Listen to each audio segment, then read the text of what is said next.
In a remote corner of a forgotten forest, hidden beneath a canopy of ancient trees, there stood a house unlike any other. It was a house with a story.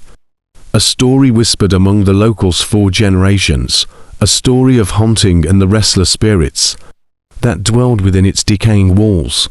Once, this house had been a place of laughter and joy. But that was long ago.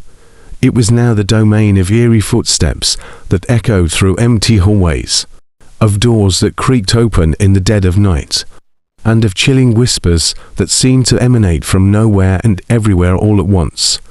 It was a house where the living dared not tread, where darkness held sway, and where fear clung to the air like a suffocating shroud. The family that had moved into this accursed place had known of its reputation, but they were desperate for a home, and it was all they could afford. They hoped, perhaps naively, that the stories were mere superstitions, that they would find peace in the midst of the haunting. But as the days turned into weeks, they realized the truth. They were not alone. Objects began to move on their own, defying the laws of gravity and reason. Spectral figures, pale and ethereal, appeared in family photographs, their eyes filled with sorrow and longing, and the voices, those dreaded voices, whispered secrets that were not meant to be heard, secrets that chilled the soul and made the hair on the back of one's neck stand on end. Desperate and sleep-deprived, the family turned to paranormal investigators, experts in the unexplained, armed with an array of gadgets and an unwavering determination. These investigators delved into the history of the house. What they uncovered sent shivers down their spines. The house had once been the home of a woman named Eliza, a recluse accused of witchcraft in a time when such accusations were a death sentence. She had lived in solitude, practicing her craft in secret, until the day when the townsfolk, driven by fear and superstition, had descended upon her home. What followed was a tragedy that stained the land with blood and sorrow. But Eliza's spirit had never found peace. She wandered the house, tormented and vengeful, seeking justice for the injustice that had been done to her. She yearned to clear her name, to reveal the truth, and to find the redemption that had eluded her in life.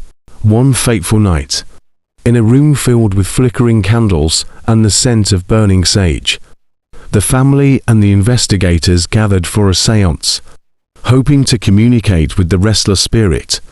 The air grew heavy with anticipation as they called out to Eliza, inviting her to make her presence known. And she did. In that room, amid the flickering shadows, Eliza's spectral form materialized before their eyes. Her presence was palpable, her eyes filled with a mixture of sorrow and anger. But as the seance unfolded, as the truth of her unjust persecution came to light, something remarkable happened. Eliza's anger gave way to a profound sadness, and the family could see the pain etched across her translucent face. In that moment, they understood. Eliza did not seek revenge. She sought redemption. She longed for her name to be cleared, for the world to know that she had been innocent, that she had been a victim of fear and ignorance. Together, the family and the investigators embarked on a journey into the past, piecing together the fragments of Eliza's life and the events that had led to her tragic demise. They uncovered forgotten documents, spoke to elderly townsfolk who remembered the events of that dark time, and, slowly but surely, brought the truth to light. In the end, they succeeded. Eliza's name was cleared, her memory exonerated. The haunting that had plagued the house for generations came to an end, and the tormented spirit of the accused witch found peace at last. Though the house had been a place of fear, it became a symbol of reconciliation. A plaque was placed at its entrance, a reminder to all who passed by that even the most haunted places could find solace in the end. And the family, once haunted themselves, found not only a home, but a sense of closure and a newfound belief in the power of redemption.